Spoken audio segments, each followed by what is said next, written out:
Okay, I really appreciate you guys coming out. Make sure that you go and see the Kickstory Museum. It's really dope. It's back there. If you haven't seen it yet, it's really dope. I really am happy that you guys came here to listen to such a great panel, because we have great panelists who are doing the damn thing, who are walking in their own footsteps, that are creating their own lanes. So I'm just so happy that we all come here to get inspired, to be motivated, and I hope at the end of this you guys will talk to each other and get to know each other and network with each other. I feel like my mom would always be like, every single year for school you had to have a new pair of like low top Air Force Ones, and once they got dirty you had to get another pair. Yes. And then I would say the OG red, black, and white Jordan ones were like, these are the patent leather ones were the first ones, and I was like, oh my god, I need these sneakers. And then from that you were sold.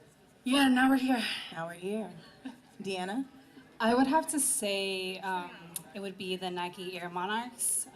I just love a good dad shoe, and my dad wore them, and that man taught me hustle, so I have to say those are the ones that made me fall in love.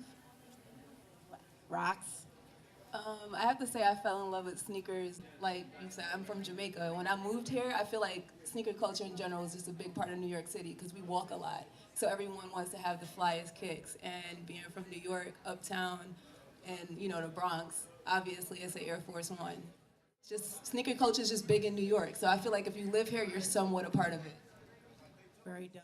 Ever gonna fully step out? I feel like it's an ongoing process of stepping out of fear, because every time you have a new goal or a new passion, there's a new fear you're gonna obtain. I think, as most people know, the first time I felt like I was not being fearful was when I quit my job. So July makes 4 years that I've been freelance and working for myself.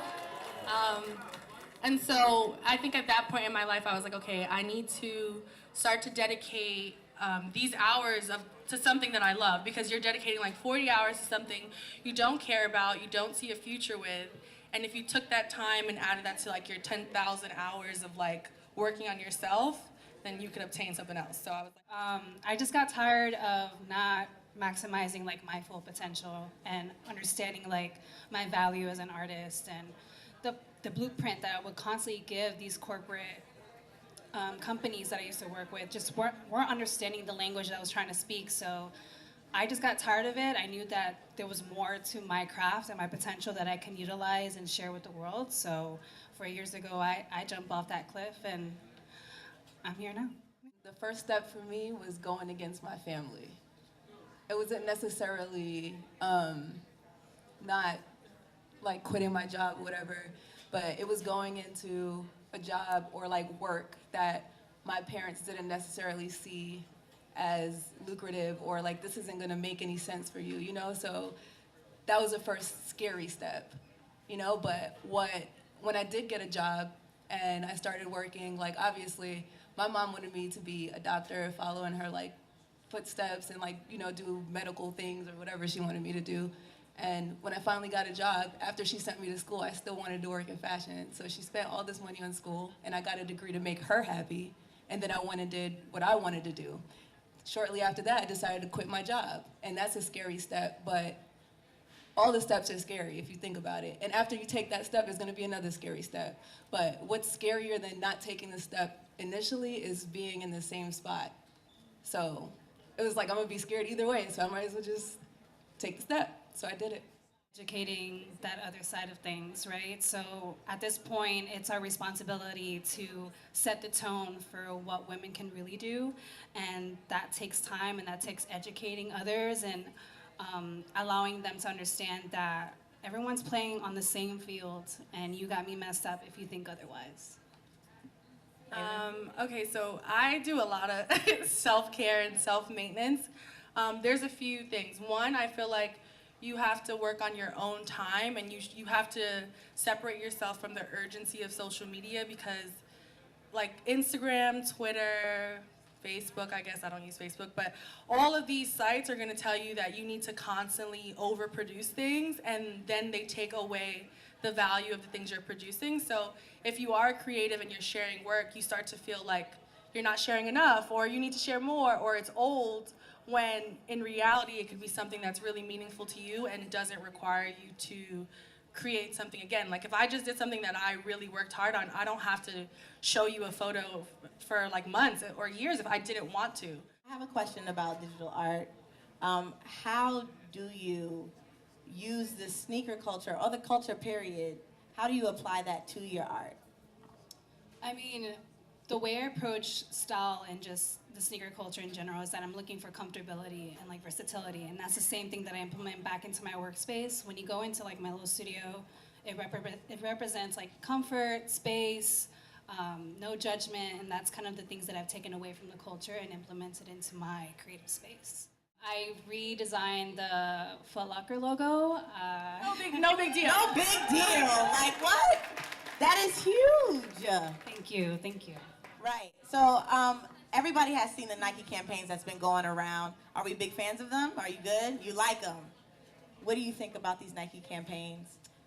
I like to see representation. I think in my own art, I want to always represent. I think for so long, there's not enough people living stories that are telling the stories per se, and like we're buying these brands, but we're not seeing ourselves in them. So for me to see like women of color, men of color, women and men of all sizes, of all ages, and it just being like versatile is like really cool to me, and it kind of just makes me feel like it's a brand you always want to align with per se. Because I feel like if you can represent me and I see myself in it, then I want to do it. Right. And I want to wear it. Rox?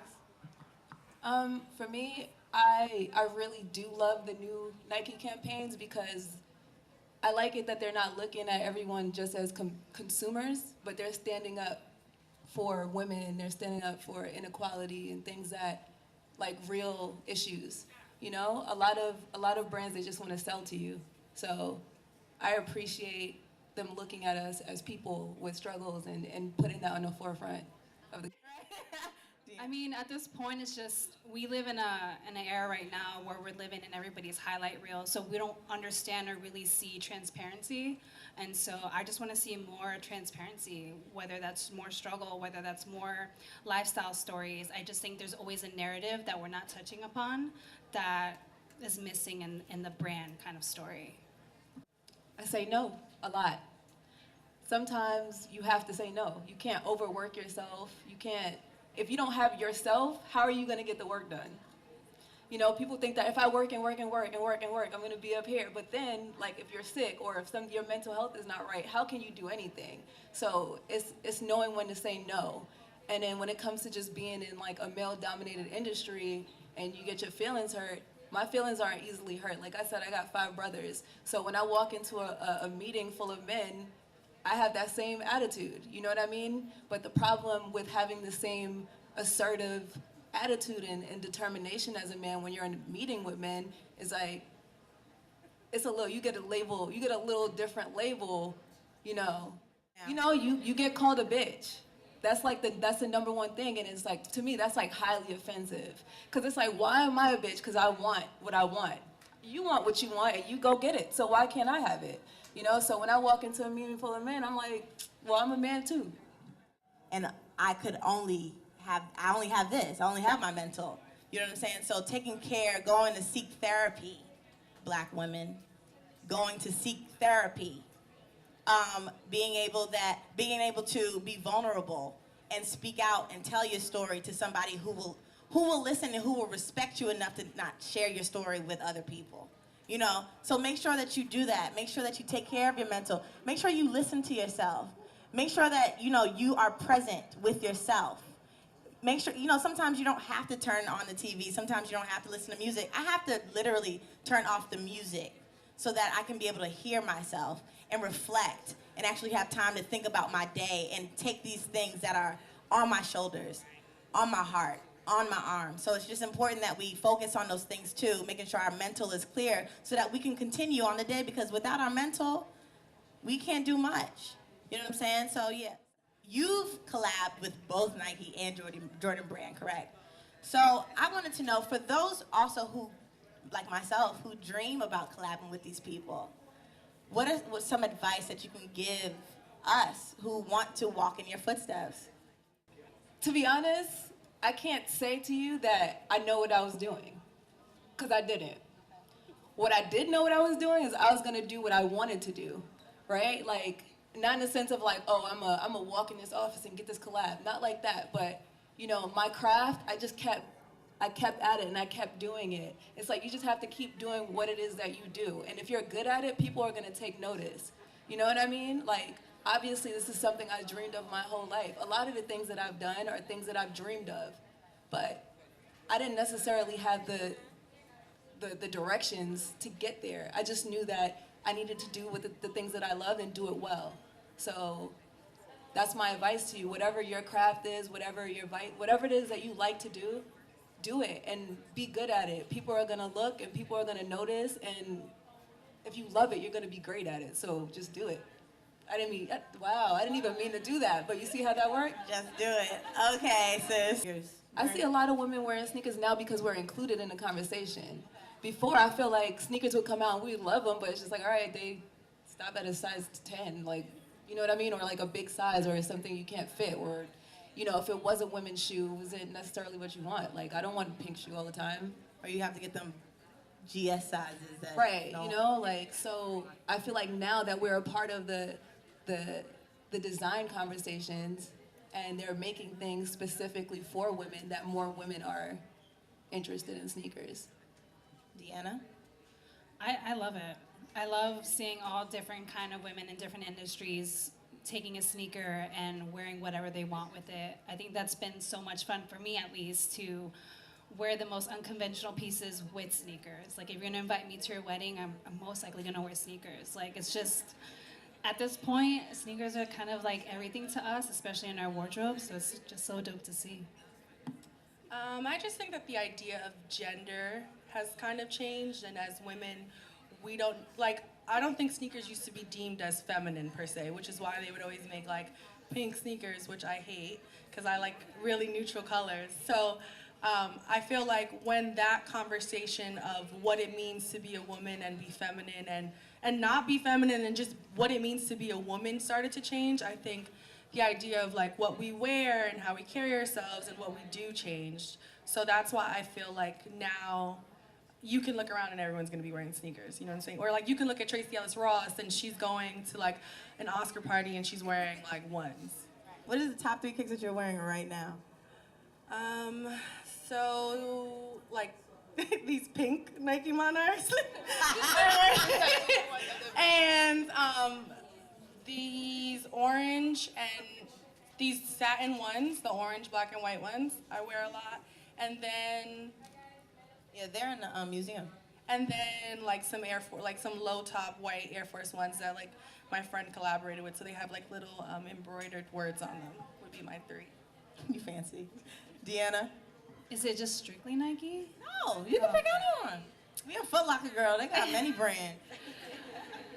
I mean, obviously Forces, I think that's like staple right now. I got the Preston Hirachis that Fire. my life right now. They're so cozy. And then the Reebok Astrax. Go ahead, Rox. Your own stuff, Rox? Yeah, literally. So, my top 3 right now are the Roxanne Brown Air Jordan 1s. In the museum, they're in the museum. The Roxanne Brown Air Force 1, and Infrared 6. That's super, super dope. I want to give it up for these wonderful panelists. Raven, Deanna, and Rox. Give it up for them one more time. Thank you so much. Okay.